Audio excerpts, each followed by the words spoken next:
Ooh. And I do declare, we got my 360 camera. I'm gonna try running this thing today too. I think this is how it works. Hey, recording started. Very cool, Kanye. Very cool.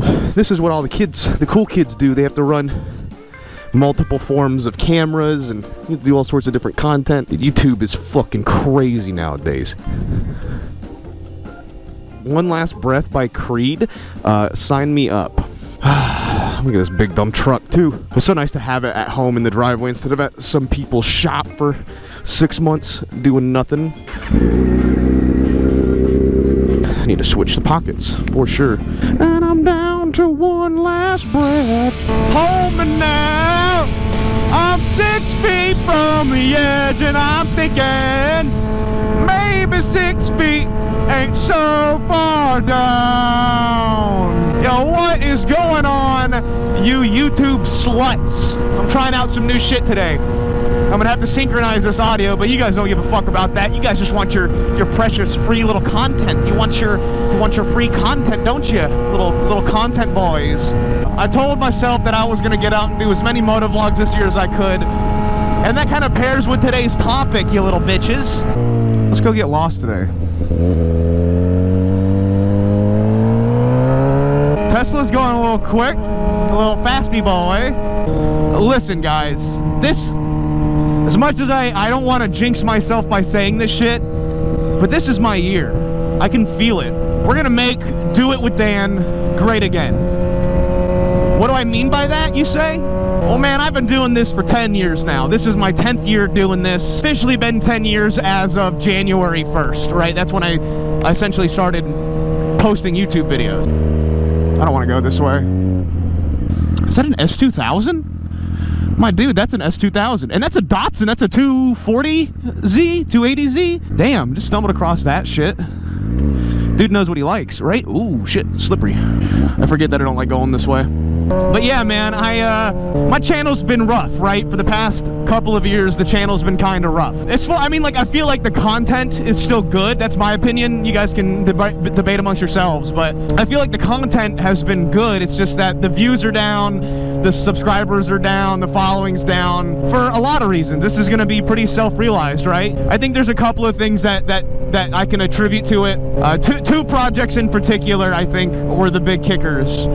I mean, I did lose some people when I took a break off of moto vlogging. You know, I lost some moto vlogger people, and I think that's like the natural course of moto vlogging anyway, is that you step away from it. But I also feel like I did things and things happened that negatively affected my channel. One was the dually taking so long to finish, and almost all of that was out of my control. I tried everything I could to get it done earlier, and that's cool looking. But man, I tell you, there's only so much that you can fucking do. And I'll go into more detail when I finish it, when it's registered. I'll talk about that. But man, the dually just spent so much time sitting at other shops, like doing nothing. I would drop the truck off to get some work done, and it would take months, 3, 4, 5, 6 months to do stuff. And that was consistent across the board with dealerships, with shops, everything, man. I can't fucking, it hurt my feelings so much. Just like having that truck sit around and not get worked on, and then to get hit with like a big ass bill at the end of it, you know?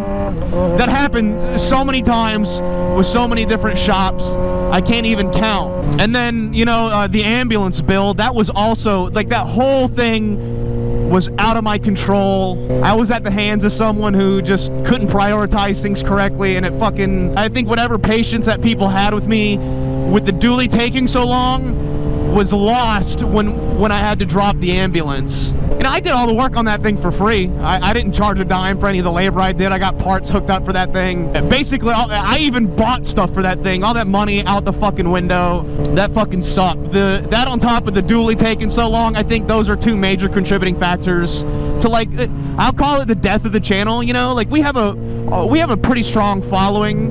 It's not huge right now, but I feel like it's pretty strong. So when I say that this is gonna be my year and we're gonna make Do It Dan great again, I'm gonna finish some fucking projects, man. The dually's coming together very close. I mean, we're down to the paperwork. You guys have made it. You know what I'm saying? You guys have made it to the end of that rope. We're almost there. And then the Magna, a lot of people always ask me if I still have the Magna. I do. It's still at the shop. It's in pieces. And I'm gonna put that bitch together this year too. I'm gonna be riding the Magna. And then I'm also working on the 73, which has sat around for years not getting worked on too. Multiple years, right? 2-3 years not getting worked, maybe 2 years not getting worked on.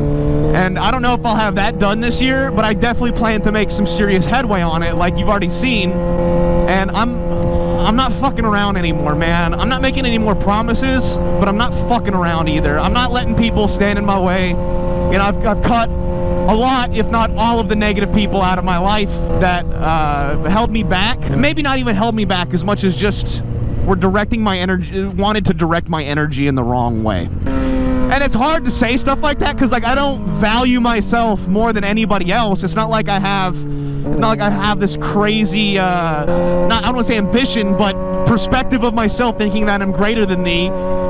So it's very hard for me to, like, say that about people, that they've wronged me or that they just not have my best interests. You know, I had a lot of people take advantage of me. I'm trying not to get fucking teared up thinking about it because of like people that you would consider like your friends, that you give the shirt off your back for them, right, man? And I'm not a victim. I'm not up here talking like I'm a victim. Holy shit, dude. Could we maybe fucking go? Nobody likes a bitchy YouTuber, so I don't think about me as like bitching, because it's the opposite. It's me getting the fuck out of my own way. But I'd like this to be the year that I get the dually done, I get the Magna back up and running, and we make some serious headway on the Camaro. I'd like to get those 3 things this year. That's my goal. I'm setting those as like my priorities. And obviously the business, I'm working really hard on getting the business to be more profitable. It's doing really well. It's doing better than I ever could imagine. And I'm putting my heart and soul into that too. So I'm trying to find a way to where I can, you know, juggle, if you will, all this shit. And I think I really suffered with that for the last year, trying to figure out how to juggle the business and how to juggle the projects and the streaming, all things that I'm very passionate about, right? I'm like super passionate about these 3 things. And it's like, how do I turn that passion into energy, and how do I turn that energy into work? That's what I want to do this year. I want to make Do It With Dan great again. I want people, like, what's really funny to me right now is I'm in this weird stage. I'm doing some more mainstream stuff, if you will. Like, I'm trying to do more short form content, which is hard for me. I hate short form content. I hate Instagram Reels. I hate YouTube Shorts, and I can't fucking stand TikTok. But as a content creator, you gotta do it, right? Like, that's what I'm learning. Like, no matter how much I don't want to do it, like, if I want to keep doing this shit the way I do it, I gotta change. I gotta adapt to the short form content, which I, again, fucking hate. It's just, there's no substance. That's why, you know, it's really promoting this whole, like, doom scrolling, you know, doom scrolling etiquette, which honestly, I mean, if you want to take someone's attention, that's what you do. Oh, okay, well, you know, that reel was only 10 seconds. I'll flip to the next one. Now, this one's only 30 seconds. I'll flip to that one. Next thing you know, it's been 4 hours and you've accomplished nothing, but you've sat there and you've looked at all this garbage content, all this woke shit. I don't mean woke shit as like liberal and Democrat versus Republican shit. I just mean like dumb American woke shit. I can't fucking stand it, man.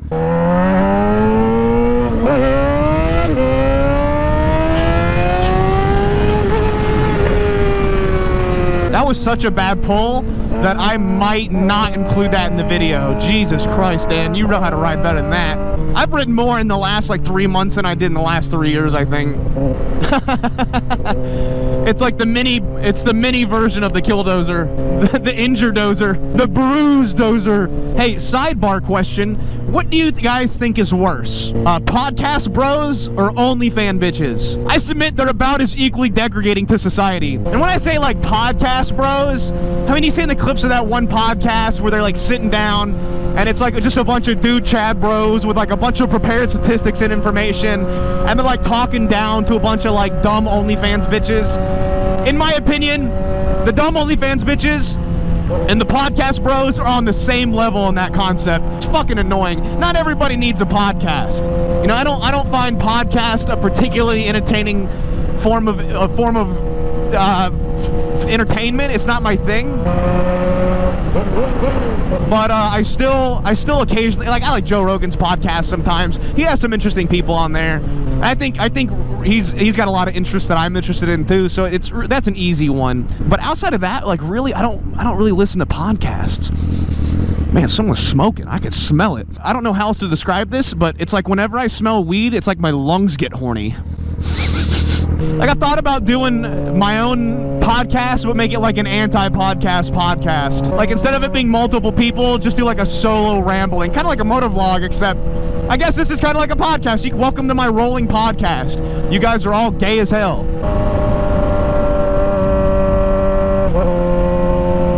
What's this guy doing? Oh, shit. Shit. Look at me stopping like a good boy.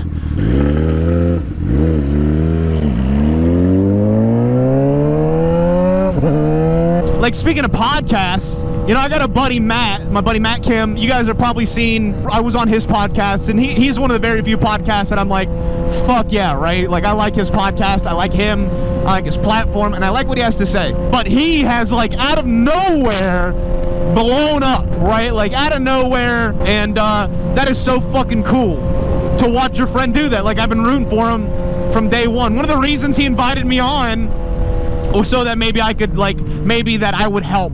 You know, maybe that bringing me on there would help with like getting more views. And, you know, I don't know if it helped, but, like, it was really cool to be a part of that from ground zero. So now, like, he went from talking about his stuff to, like, he's in the Trump war room interviewing Trump, hanging out with Tucker Carlson. And by the way, I do not care if you do not like those names that I listed. I don't care if you don't like Trump. I don't care if you don't like Tucker Carlson. I don't give a fuck. It is very cool to watch a friend of mine succeed into something that he is both passionate about and honest with. It's something that he is very prominent in the political scope. That's, like, his thing. He's really good at it. And I don't think he's biased, you know? Like, I mean, he has his opinions, but I think he's very respectable and unbiased. So it's really cool to watch your friend go from, like, nothing to everything overnight. I always want nothing but the best for my friends. I was like, listen, man, if given the opportunity when you're interviewing Trump, please get him to say, do it with Dan. I'll do anything. I'll do anything to get him to say, do it with Dan. I'll bring back the intro. Do it with Dan, he's the greatest YouTuber, he's the #1 moto vlogger. I walked in, I said, wow, what a great moto vlogger. Holy shit, Volkswagen, let me see this demon, I want to check it out. Thank you.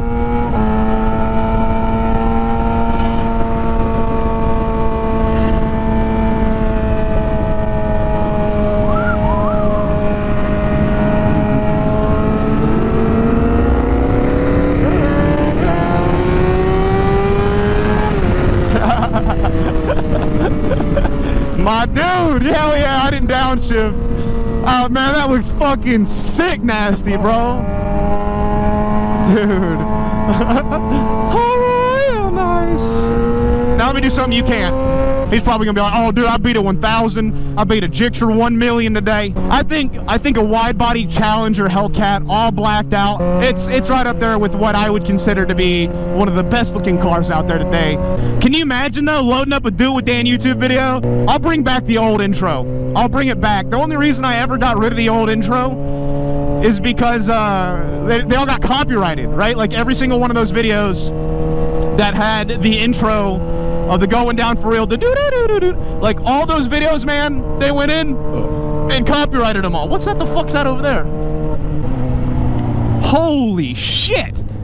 Oh my god, what is this place? Oh, I'm good. I'm getting in there. I'm absolutely getting in there.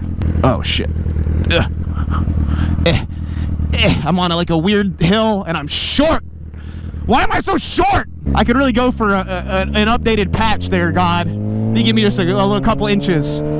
Giggity. I want to see what this place is all about. Is this like an Amazon warehouse? What is this? Holy shit, dude. This would be an amazing place for photos. I'm going to pin this on my maps. As a matter of fact, You can tell that people already been out here doing donuts and stuff. I'm not going to be disrespectful. I would never be. What is that? Looks like someone's out here doing laundry. It's actually jarring when you see mega structures like this. I mean, I guess it's not like, you know, the Eiffel Tower or the Statue of Liberty or nothing like that. I'm definitely going to bring the vet out here for some photos. I bet I could get up to 100 in the parking lot. That's insane, isn't it? I'm not going to try it, though, because I don't have enough braking distance. I've always wanted to be one of those abandoned building explorers. I know this isn't an abandoned building, but like one of those, like, the people that go into those, like, completely rundown places. I don't know how those guys not steal anything, though, you know? Like, I'm not a thief, at least not anymore. But, like, I don't know if I could control myself going to, like, Chernobyl and not bringing home some radioactive isotopes in my liver, you know? Remember, it's not the radiation that kills you, it's the radiation. I can't imagine, like, what this costs. What do you think a building like this costs to build? I mean, obviously millions, tens of millions, hundreds of millions? I don't know. We'll take a photo, though. Wow. Take some photos of my motorcycle in front of some really cool stuff. But I guess it's not that cool. I'll post these on my Instagram, which you guys should follow. I'm always posting stuff on Instagram. Always posting cool things on Instagram. Yes. Yes, my wheels have shipped for the Corvette. Now we can do the reveal on the Corvette. I've been waiting on a set of wheels. What a cool place, man. I'm a sucker for big architecture structures, even if they have no fucking soul, right? I mean, regardless of how you think about it, a bunch of men had to come in here. I say men, because they were probably men. Came here and built this fucking thing, piece by piece. Shit. I hate you, Bigsby. I hate you, Bigsby, you piece of shit. Where's my maps at? No. Does anybody else have an Android and they have fucking Bigsby won't go fuck away? That's not what I wanted. I didn't want to look at Creed. Much as I like listening to him all of a sudden. Go left. Go to the right. All right. All right, all right, all right. And you know what? I talked about this, I think, briefly in the video earlier, but I talk about how Moto Vlogging just kind of fucking died. Right? And I attribute it to a couple of things. A lot of the people that watched the Moto Vlogging, they were younger. They couldn't afford a motorcycle. They couldn't have a motorcycle. Like, can I make it? Not even close. But a lot of the people that watched us, Moto Vloggers, you know, I think they were just too young to own motorcycles. And now a lot of them, I get this message all the time now. Dan, I started watching you when I was 15. Now I'm 23 and have a kid of my own. I have a motorcycle of my own, and that's fucking weird. That's really weird. Like, I have to come to terms with the fact that I'm older now. I don't like that. Now looking back on it, it feels like that shit was all a blur. I'll blink, and you know, it's like, wow, what was I even doing for the last 10 years? Not in a bad way.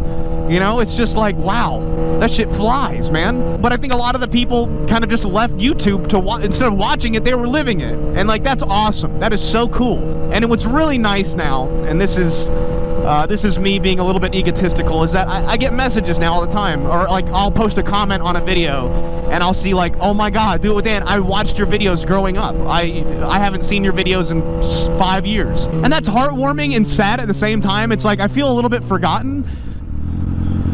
But at the same time, it's nice to be remembered. And I hope those who did used to watch the Moto Vlogs that have their own motorcycles now, I hope life is going good for you, bro. So it was like all the Moto Vloggers jumped ship as well. And I say that like, a lot of the big Moto Vloggers, I guess, jumped ship. There's only a handful of us around here still doing it, you know.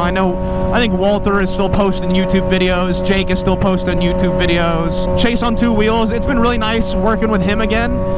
It was like we kind of all went our separate ways for a few years. I think we all needed to. At least that's the way I feel. I feel like I needed to step out of what I was doing for a couple of years and really reevaluate myself. To be honest with you guys, I fell out of love with riding motorcycles. I lost the passion for it. It just wasn't fun, you know?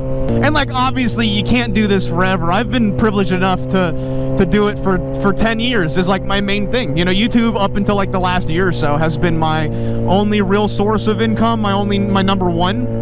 And man, the freedom has been really nice, but I really want to do something a little bit more valuable. I like being able to make content. I don't think I'll ever stop that. It's something that I've always, ever since I was a kid, I knew I wanted to. I knew that I wanted to make content.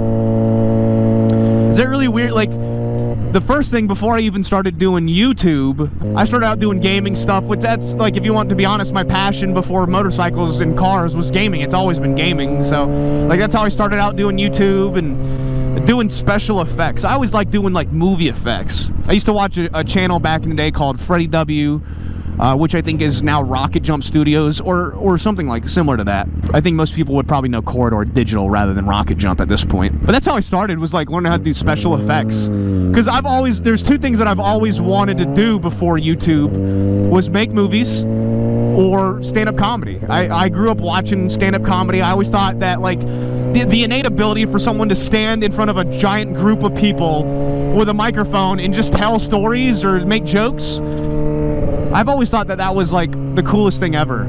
I've loved that. And to be honest with you guys, I've considered pursuing it. I've considered trying stand-up comedy. The problem is I don't think I'm funny. I mean, there's things that I do think there are things that I say and do that are inherently funny. Like, obviously, I think I'm fucking hilarious. But I don't know how I would put together a bit. A 30-minute, a 20-minute, hell, even a 10-minute string of jokes. I can barely put together a 10-minute string of sentences to go out for a fucking ride. Ooh, there's a lot going on in that guy's driveway. Corvette, Porsche, Bronco, another Bronco. Oh my God. But if I had to be honest, man, stand-up comedy is probably like my true 100% idea of passion, of like what I would ultimately love to do. I just don't know if I have the stones to do it. I don't think I have the stones to stand up in front of a group of people and then talk. Yeah, although I suppose the hard part is out of the way. I've been talking to nobody for 10 years. You tell me, do you think I'm funny? Huh? Like a clown? I want to talk about this in depth later in a different video. But like Shane Gillis right now, one of my favorite comedians out there. I feel like eventually you run out of being funny, right? Like, I really like Tom Segura, for instance. Tom Segura is one of my favorite comedians too. I've always thought he was really funny. I like his style of comedy. But lately, like the last couple of years, like the last year and a half, like him and his podcast, I feel like have really gotten suck. You know, like the podcast stuff isn't funny anymore. Oh my God, what is going on here? I'm just gonna sneak on in on my motorcycle. But I think it's inevitable, right? Like, eventually you get so big, it just become unfunny. Like Bert Chrysler, I've never particularly found him funny. I watched The Machine Story, and I thought The Machine Story was kind of funny. I watched him explode essentially overnight. I'd say it took about a year and a half to make his like career from being like a seemingly nobody to one of the most popular comedians out there. I just don't find him funny. I don't find his style of comedy funny. I watch like Tom Segura and Bert just be unfunny together, and that's like, that hurts my feelings to know that, like, I feel like that's the inevitable loop, right? Like, eventually you just become unfunny. You go like, I'm funny, mainstream popular, no longer funny, movie star. Like, that's the arc, right? Do a handful of movies, maybe a dedicated movie about yourself, maybe you play a story or a side character, you know, you make as much money as you can, and then you get out. And like, that part, seeing that part of it makes me not want to pursue it. But should you not pursue something because of the way you think it's going to end? Mitch Hedberg was one of my favorite comedians, God rest his soul. And he had a joke similar to that, where it was like, hey, do you want to eat this apple? No, thank you. Eventually it will be a core. Should you not pursue something because you think it's going to end badly? I'm not to say that I think that I would get so popular that I would become unfunny. I'm not implying that I think I would be that funny. But it's like, I see the scope of comedy. And like I said, I really like Shane right now. I think Shane's hilarious, but I'm afraid he's going to get so big in the next couple of years that he just won't be funny anymore. I think that's the inevitable, what happens inevitably. There's only a handful of amazing comedians that have somehow managed to stay funny through decades, right? I think Dave Chappelle is probably one of them. But even then, his most recent special was just kind of meh. Like, someone that hits nothing but home runs hit a couple foul balls. You can only put it off for so long. That's a hot take, too. My ears hurt. This bike is loud as fuck, guys. I'm gonna stop the bullshit. I think this is a good place to stop the video. I'm cold. My thoughts are so rambling. Normally I can hop on a bike and it'll kind of like do the opposite. It'll make me like a little bit more put together. But today I think it did the opposite. I think today it made me think a little bit harder about certain things. Be patient. Student driver. Those are the people you need to bully the most on the highway. You don't let them in. You kind of box them in. They don't know what they're doing. I've had a good time talking with you guys. Feels nice to get some of this shit off my chest. Be a little bit more, I don't know, open with you guys. It's different energy today. Different energy. Either way, guys, thank you so much for watching. I appreciate you always listening to my rants. And I'll see you guys in the next one. How about that? I still don't know how to advertise for my own business. One of you guys suggested that I get a wacky, wavy, inflatable arm flailing tube guy. It looked a lot bigger on the internet. That's what she said. As you guys know, I make these really cool helmet and gear wall hanger combos so you could hang all of your motorcycle related needs on the wall. Just like that. But did you know that I also make LED and backlit metal signs? Like this one. Or this really cool turbo heart. Hey ATF agents, are those level 4 plates? I sure hope so. And a bunch of other cool stuff like this. And like those. And some of these. What about one of those? You like those? And they're all made out of metal. Either way, you should buy my stuff. If you have money, I'll take it. What do you think, Gary? I'm over here stroking my I got lotion on my Wow, I can't include that at all. PerfectPlasma.co. Give it a checkout and 10% off everything on the website using the coupon code DOITWITHDAN. Please buy my stuff. Oh yeah, that's what I'm talking about. Look at me, I'm Drake.